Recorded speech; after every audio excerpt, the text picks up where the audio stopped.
Vamos lá, pessoal. Dando continuidade no nosso curso de Química Inorgânica 2, mais um tópico. Esse tópico será, nós vamos falar sobre reações cinéticas e os mecanismos. Do que, na verdade, esse tópico vai abordar, né? É importante a gente conhecer as reações, a cinética e o mecanismo das reações inorgânicas, porque nós precisamos projetar reações, né? Com o objetivo de preparar compostos com estruturas e propriedades, com algumas aplicações específicas. Quando a gente vai para o laboratório, a gente já vai com uma ideia, mais ou menos, do que a gente pretende, do objetivo da obtenção de um composto. Então, ter uma ideia de como essas reações vão ocorrer é muito importante, né? Então, além de tudo, tem que entender como esses compostos podem interagir com outras espécies, né? Não só sintetizar, mas entender a dinâmica desse novo composto. E além de tudo, né? Feito isso, transformar essas reações em reações mais racionais, minimizando custos, né? Otimizando produtividade, reduzindo a formação de subprodutos indesejáveis. Às vezes o nosso produto a gente tem mais subproduto do que o produto de interesse. Então, otimizar as reações é um fator importante também, e para isso nós temos que saber conhecer, né, as cinéticas, os mecanismos dessas reações. E além de tudo, né, em cima de tudo, avaliar os parâmetros termodinâmicos e cinéticos que nós vamos abordar nesse tópico, tá? Então, vamos imaginar aqui que nós temos um complexo D4, que a gente já vem falando no nosso curso aí, e temos duas possíveis configurações, um D4 de spin alto e um D4 de spin baixo. A pergunta é, esses dois compostos, né, D4, vão ter a mesma reatividade? Eles vão ter a mesma interação com os diversos tipos de ligantes, né? Então, são coisas que nós temos que ter em mente para podermos trabalhar as reações, né? Então, uma das coisas que a gente já começa a entender, né, são como que uma reação, como é dado uma reação, ou seja, uma extensão da reação. Como que ocorre, né? Nós temos aqui os dois reagentes, né? E depois nós temos os produtos e subprodutos, enfim. Nós temos aí uma energia de transição, né? Enfim, e como que a gente tem que observar como que essa extensão de reação ocorre, tá? Então, neste caso aqui, nós temos aqui que a distância metal e um ligante, que são desse composto aqui, ela acaba se alongando até que a ligação se rompe, tá? Essa ligação se rompe. E a distância da ligação metal e o novo ligante de entrada, o MY, encurta até formar novas ligações. Então, eu tenho um produto aqui que chama MX, um reagente chamado MX, né?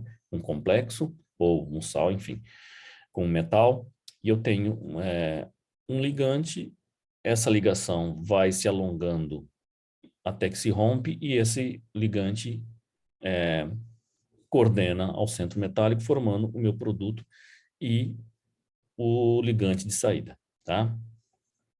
Então, o que a gente entende que, sim, a via adotada entre os reagentes e os produtos, né, esses dois sujeitos aqui, os reagentes e os produtos, é sempre o caminho de menor energia disponível, tá? E deve ser a mesma independente da direção da reação, tá bom? Então, o que a gente tem aqui? A gente tem a energia de ativação de Gibbs, né? Minha energia de ativação. O caminho reacional vai sempre ser o de menor energia possível para atingir os produtos. E o caminho de volta também, né? Mas o caminho de volta é uma outra história.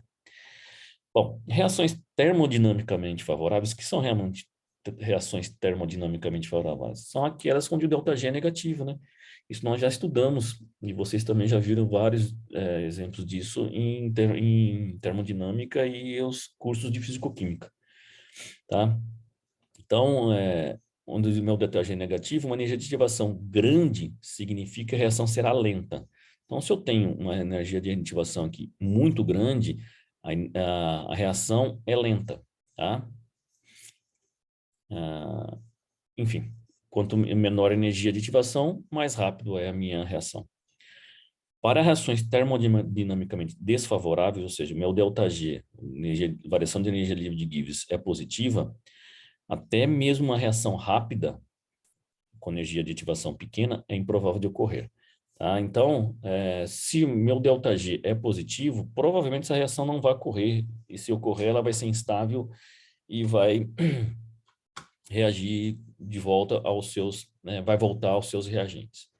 Tá? Então, essas aqui são as primeiras informações. Nós temos um outro caso aqui, né, no,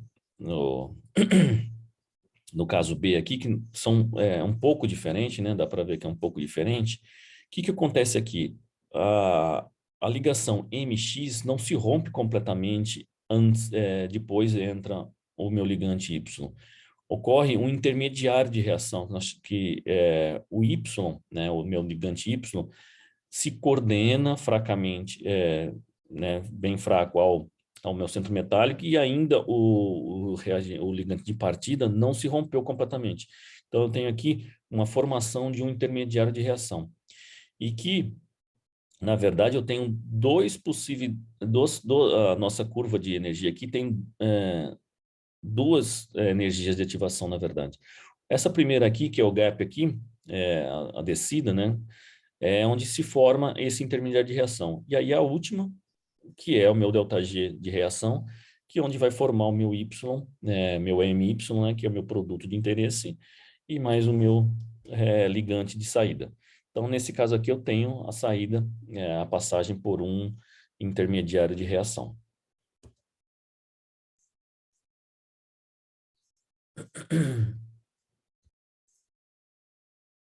Então, aqui nós temos os dois exemplos A e B do anterior, né? Onde eu tenho aqui a minha energia de ativação, que é o meu parâmetro cinético, e a minha variação de energia livre de Gibbs, que é o meu parâmetro termodinâmico. E aqui eu tenho aquela formação do intermediário de reação, tá? Aqui eu tenho um outro exemplo onde o meu ΔG é positivo, ou seja, e olha que minha energia de variação da energia de ativação aqui é muito menor. Ou seja, essa reação aqui deveria ser muito rápida. Mas ela pode até ser rápida, mas ela não vai ficar aqui. Eu não vou ter os produtos aqui, né? Então, ela vai ocorrer de volta.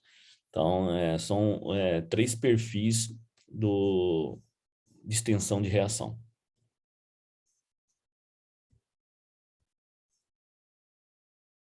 Então, é aquilo que nós estamos conversando, tá? Para reações termodinamicamente favoráveis, onde a minha energia livre de Gibbs é negativa, né, uma energia de ativação grande significa que a reação será lenta. Para reações onde a minha variação de energia livre de Gibbs é positiva, né, até mesmo uma possível reação rápida, a energia de ativação pequena é improvável de ocorrer. Tá? Uma coisa importante é a velocidade da reação depende da energia de ativação. Né? Então, quanto menor a energia de ativação, mais rápida é a velocidade dessa reação. Então, isso a gente consegue ver pela equação de Arrhenius. Então, eu tenho uma constante aqui, né? E todos os parâmetros que a gente tira do gráfico, enfim, né? São os parâmetros da equação de Arrhenius. Bom, ou seja, quanto maior a energia de ativação, menor o valor de K e mais lenta será a reação, tá? Então, o meu K vai depender da minha energia de ativação, tá bem? Então, os fatores termodinâmicos, tá, são parâmetros que indicam se a reação vai ocorrer. Né? Só vai dizer se ela vai ocorrer. Quais são esses parâmetros? A constante de equilíbrio, né? A entalpia, a entropia e a energia livre de Gibbs. Os fatores cinéticos são parâmetros que indicam a velocidade, da reação. Esse aqui é o termodinâmico, se vai ocorrer, e o cinético, qual é a velocidade que isso vai ocorrer. Quais são esses fatores? A constante de velocidade, né? A energia de ativação, que está diretamente relacionada, a entalpia de ativação, a entropia de ativação, a variação do volume de ativação e a energia livre de Gibbs, né? Que a gente viu, tá estudando aqui. Tá? Então, são os fatores termodinâmicos e cinéticos.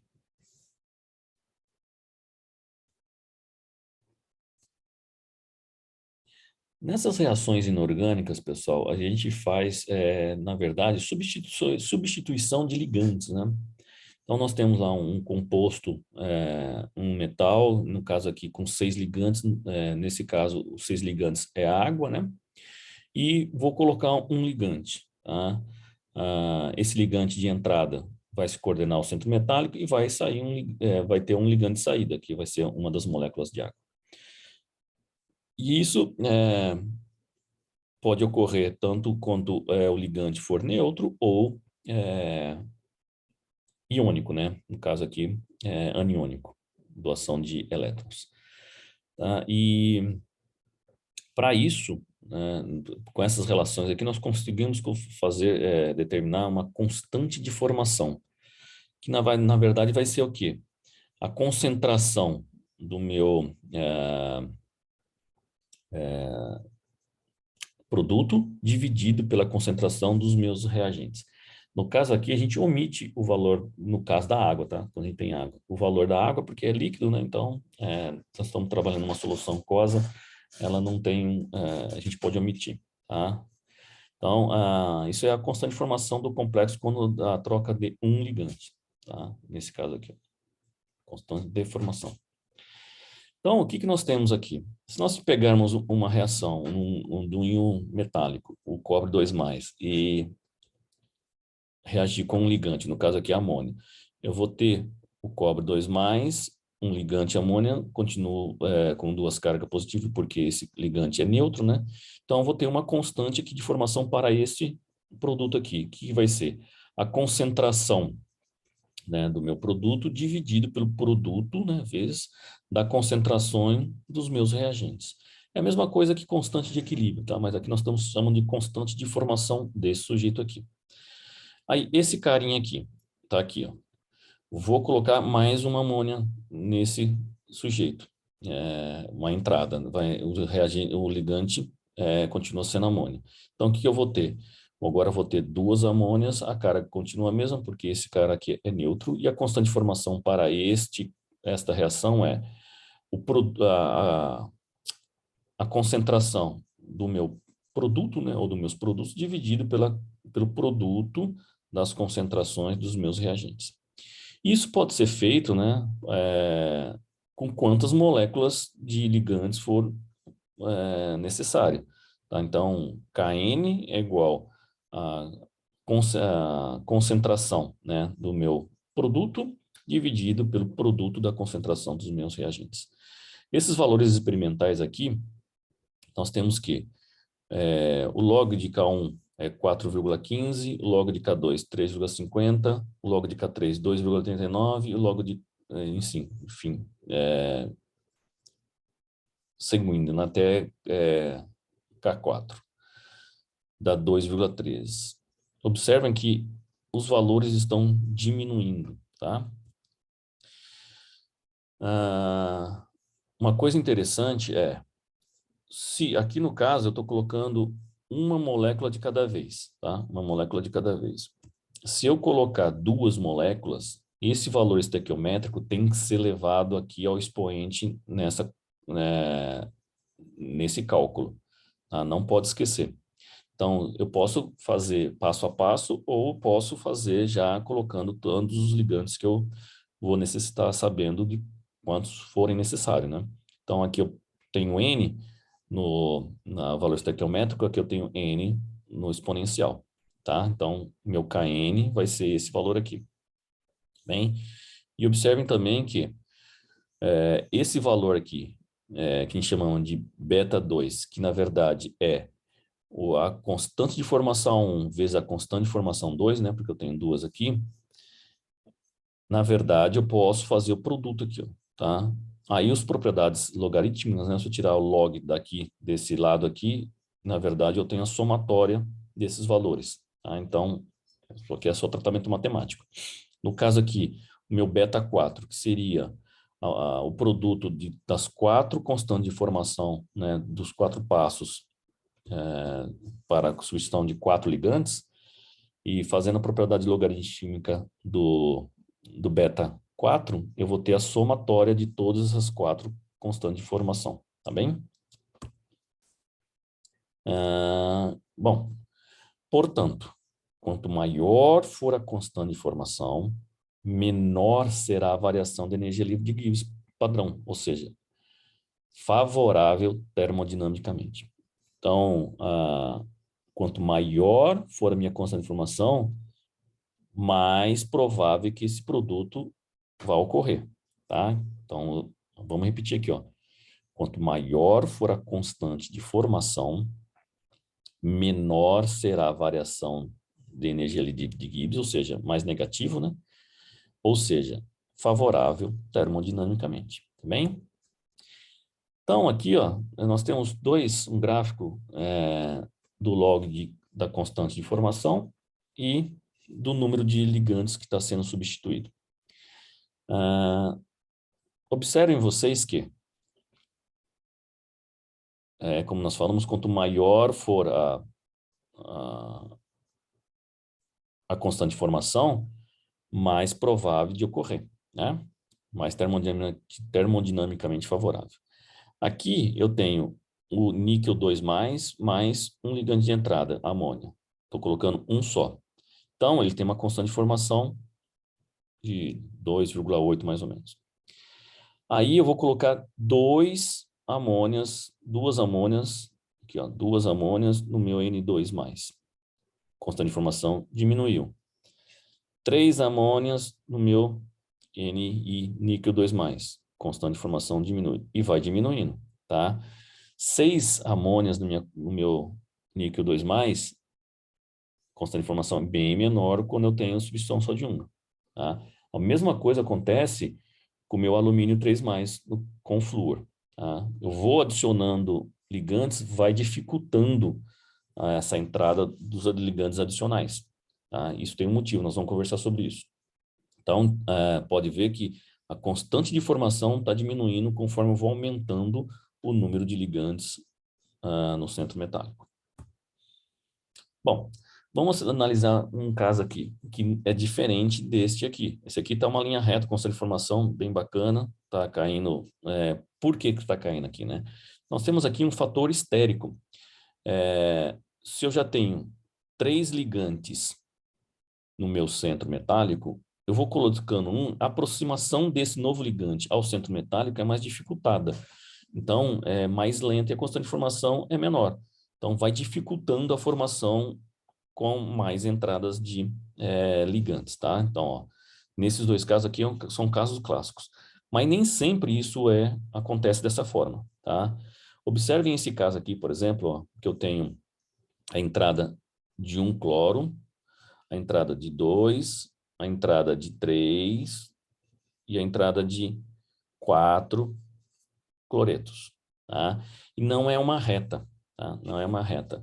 Nesse caso aqui, a minha constante de formação varia tanto, ó, aqui diminuiu uma reta, mas aqui, para a entrada do terceiro cloreto aqui, diminuiu muito a constante de formação. E esse aqui está quase perto de zero, tá? Uma probabilidade bem menor de ocorrer do que esse cara aqui, por exemplo. Então, nesse caso aqui, a formação do composto com 3 ligantes, que é aqui, ó, 3 ligantes, é mais dificultada devido à perda da linearidade. Observe que com 2 aqui, é uma molécula linear, bastante estável, né? Ela tem gira facilmente, enfim. Aqui, quando eu coloco um cloreto a mais, ela perde essa linearidade, tá? Então,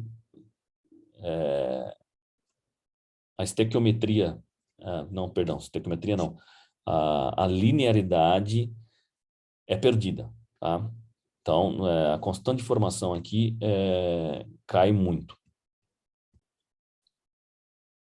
Então, há uma perda da geometria linear para uma geometria que não é mais linear, né? Essa aqui é uma geometria mais favorável, né, energeticamente do que uma simetria, uma estrutura dessa aqui, que já não é mais linear, né? Já está aqui numa base triangular aqui, tá bem?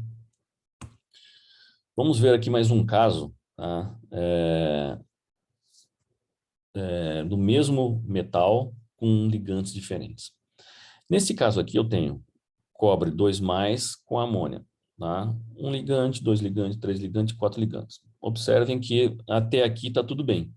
Se eu tentar colocar um quinto ligante nessa estrutura aqui, a constante de formação é 0. Ou seja, não vai acontecer, né? Não vai se formar. Porque esse aqui é um pentacoordenado, né? Não é um hexacoordenado, é um pentacoordenado. Para colocar um tetracoordenado, perdão, tetracoordenado. Tá? Esse cobre 2+ aqui com amônia é tetracoordenado.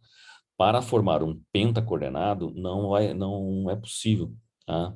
Vai perder totalmente a estrutura aqui, enfim, não se forma. Nesse caso aqui, a etilendiamina, como a gente já viu no tópico passado, é um ligante bidentado. Ele tem se coordenal centro metálico é, por 2 átomos de nitrogênio.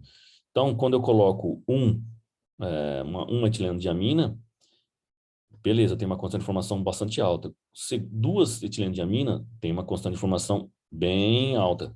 Se eu colocar uma terceira constante etilendiamina, tá? O que vai acontecer?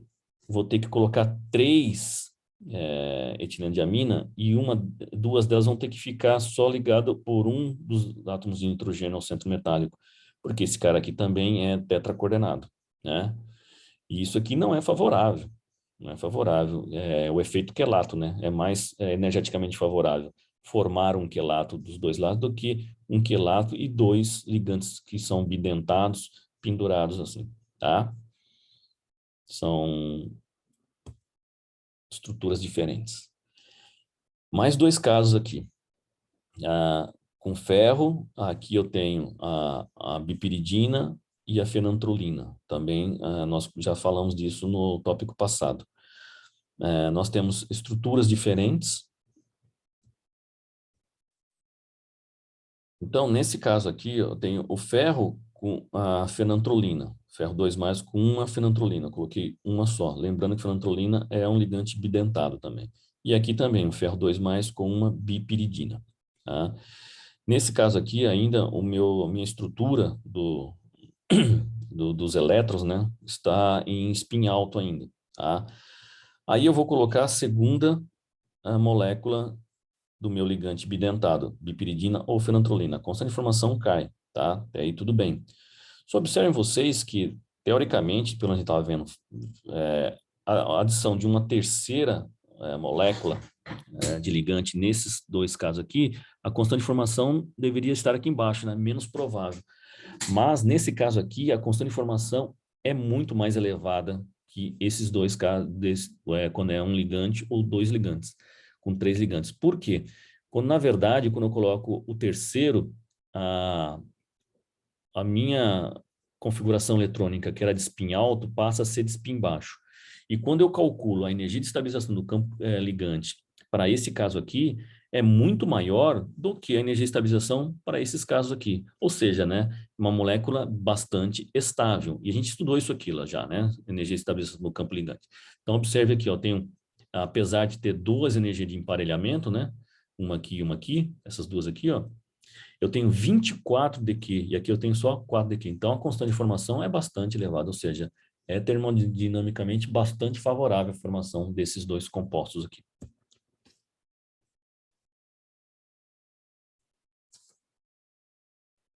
Se a gente comparar aqui 2 moléculas iguais de partida com 2 tipos de ligantes diferentes, né, eu tenho aqui, vou adicionar 2 amônias aqui e vai ter 2 ligantes de saída. Eu vou colocar uma etilendiamina aqui e vou ter 2 ligantes de saída, tá?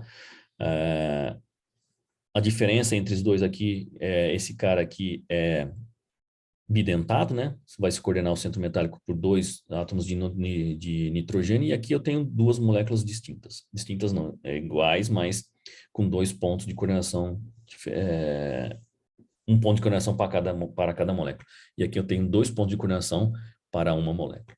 Então, o efeito quelato traz uma informação bastante importante, que é a constante de formação para os casos que ocorre um quelato, né, o efeito quelato, com ligantes bidentados ou mais dentados, né, a constante de formação é maior, ou seja, é mais energeticamente favorável, termodinamicamente favorável, uma reação onde ocorre um efeito quelato. Tá? A entalpia, na verdade, são bem parecidas, esses dois casos aqui são bem parecidos, mas a entropia não. A entropia, para esse caso aqui, é maior. Por quê? Aqui eu tenho uma molécula, duas moléculas, aqui eu tenho uma molécula, duas moléculas. Então, aqui eu saio de duas moléculas e obtenho três. Aqui eu saio de três e obtenho três. Então, aqui, a entropia é menor que aqui, né? Então, a gente tem essas características interessantes sobre o efeito quelato. E aí tem uma tabela, né, de constante de formação para esses quelatos, né? Aqui é etilendiamina, enfim, todos com 3 pontos de ligação, 4 pontos de ligação e 4 pontos de ligação onde fecha o anel aqui, tá? O ciclan, trien, dien e en, etilendiamina, enfim. Observe aqui, ó, a constante de formação para esse cara aqui é 10. Constante de formação para esse aqui, 16. Constante de 20, 26. Ou seja, sempre aumenta, tá? Então, termodinamicamente bastante favorável à formação dos quelatos.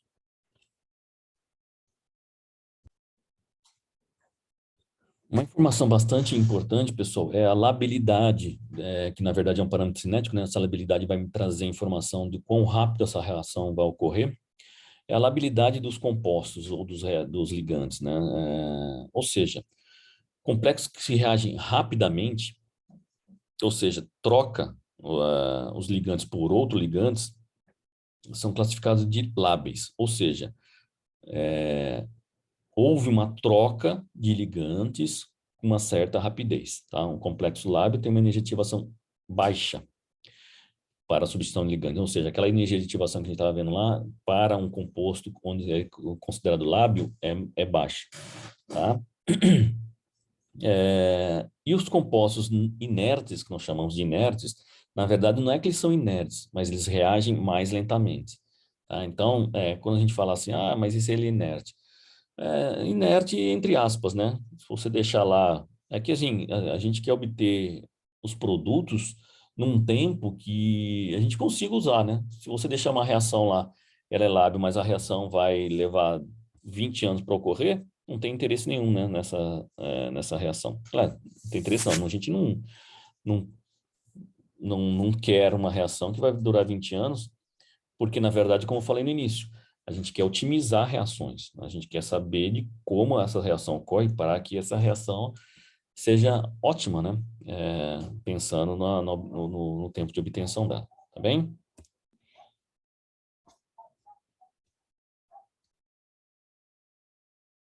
Nessa tabela aqui, a gente consegue ver algumas constantes de velocidade, né? O quão rápido essa reação vai ocorrer. Observe aqui que eu tenho dois compostos de vanádio e eu tenho a diferença entre eles é o estado de oxidação do centro metálico. Tá?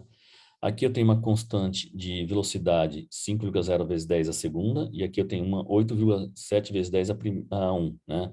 Ou seja, essa constante aqui é maior. Né? Por que é maior? Porque eu tenho uma configuração T2G com 2 elétrons, ou seja, eu tenho uma configuração ali não tão estável. Então, ou seja, vai ocorrer rapidamente. Agora, aqui eu tenho uma T2G, ou seja, eu tenho 3 elétrons no meu T2G, lembra, né, da configuração dele? Ou seja, eu tenho 3 elétrons com spin para cima, né, no meu T2G. É uma configuração mais estável que essa daqui.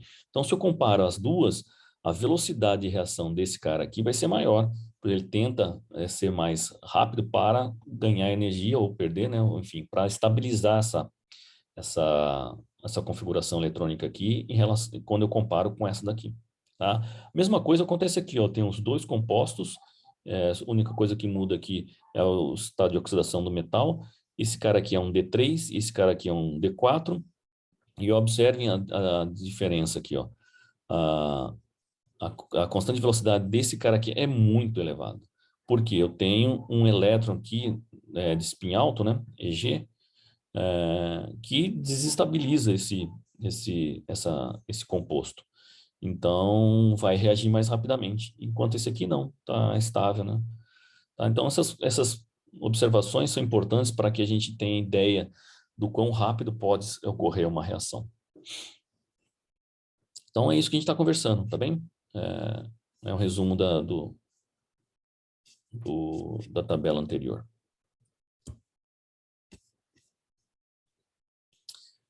Bom, mecanismo de substituição. Então, como é que essa substituição de ligandes vai ocorrer? Tá? E nós temos aqui um mecanismo de dissociação, mecanismo de associação e um mecanismo de troca. Tá? Existem umas variações do mecanismo de dissociativo, de troca dissociativa e de troca associativo, mas nós vamos nos atentar mais para esses três casos aqui. Tá? Então, quando que é uma dissociação? O ligante de saída se vai, ou seja, está saindo, né? E um ligante e um intermediário com um número de coordenação menor é formado. Ou seja, dissocia primeiro, eu tenho um ligante que vai dissociar, vai formar um número de coordenação menor, ou seja, se ele era um hexacoordenado, vai passar por um pentacoordenado, tá? Depois vai entrar o ligante de entrada. Então, esse é um mecanismo de dissociação. O mecanismo de associação vai gerar um intermediário com um número maior de número de coordenação. Se ele era um hexacoordenado, vai para um heptacoordenado. Tá? E aí depois se perde um dos ligantes e volta a hexacoordenado. Então é um mecanismo de associação. E o mecanismo de troca, né, na verdade, ocorre ao mesmo tempo. A entrada e a saída do ligante ocorrem ao mesmo tempo. E o intermediário não é detectável. A gente não consegue detectar um intermediário nesse caso aqui.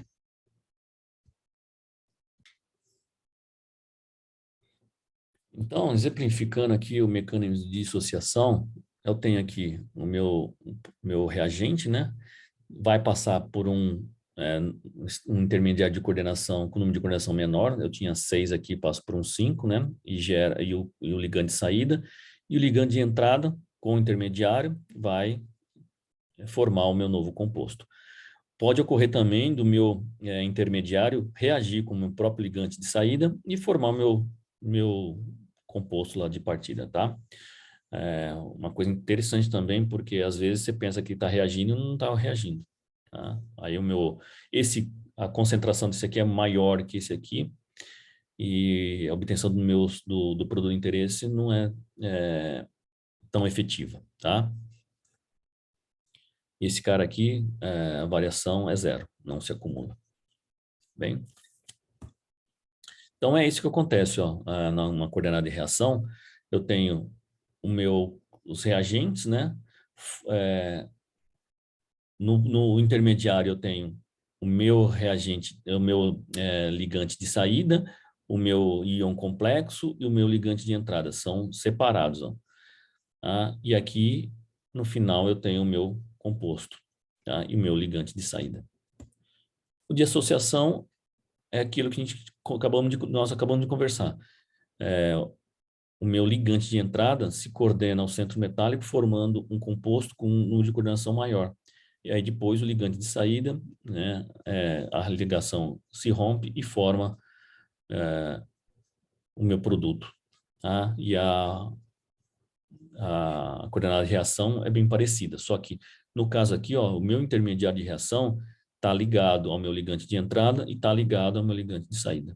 Tá bem? A diferença é que esse aqui está solto.